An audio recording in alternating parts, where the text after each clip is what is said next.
Hello friend मु सुब्रत मोर विज्ञान और प्रजुक्ति चैनल आपन को स्वागत। यही चैनल में मुझे एक नुआ प्लेलिस्ट करछि जोटा कि आमर ओडिया आयुर्वेद ना रे मु ना करी ना देवी। So welcome to Odia Ayurveda. So ayurvedic in Odia रे आमे आज जानिबा बिलाती और बाईगण रो उपकारिता। सो आम पाख परिवेश रे थिबा विभिन्न परिबा किंबा आम रोषई शाड़े विभिन्न प्रकार परिबा आम आयुर्वेदिक किसी गुण पाइपर एवं आम देह देखा जाउथिबा विभिन्न रोग को आम समाधान करिपरिबा। सो फास्ट है ये बिलाती बाईगण उपकारिता आम जानिबा दृष्टि शक्ति कमी जाउथिले कौन करिबा।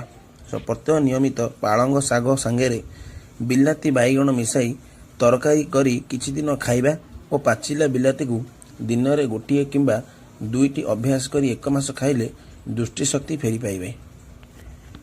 आउ गोटे है कफ जमी कष्ट होते। सो आम द्वारा यदि कफ हम आम बिलाती और बाईगण उपकारिता केमती करवा। प्रथमे भल पाचिला बिलाती बाईगण केते गोड़ी रस बाहर करी सफा कनारे छाणी तारी रस को गरम करी सेतिरे गोलमर्च चून पकाई दिन में 2 ରୁ 3 थर सेवन कले कफ तरली जीव और कफ जनित कष्ट ह्रास हेब। अतिरिक्त काश होते दिन में 2 ରୁ 3 थर बिलातीर सूप पीवा और बिलाती सूप सहित अदा रस मिसाई दिन को 2 थर पीले काश निश्चय कमिजिव। आउ गोटे रोग अच्छी बिलाती बाईगण उपकारिता जोटा ट्यूबरकुलोसिस बा जक्ष्मा रोग होइतिले।